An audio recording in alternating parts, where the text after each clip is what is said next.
This video will teach you how to enable macros in PowerPoint. Open PowerPoint.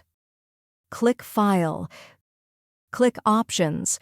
You'll see this is the last option in the menu on the left side of the screen.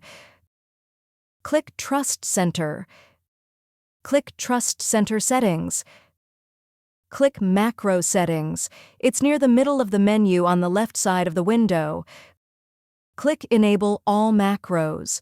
Use this only if you trust the source of your macros, since they can run potentially dangerous code. Otherwise, use a different setting here. Click Disable All Macros with a notification to be able to enable each macro individually. Since macros can run potentially harmful code, you'll most likely want to use this setting if you don't completely trust where your macros came from.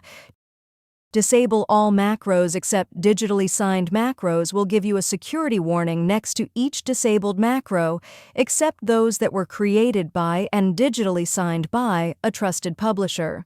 If you have not trusted the publisher in PowerPoint, you'll be prompted to do so. Click Trust Access to the VBA Project Object Model if you have macros designed to work with VBA. Click OK twice. The Trust Center windows will close, and you'll now be able to use any macros in PowerPoint presentations.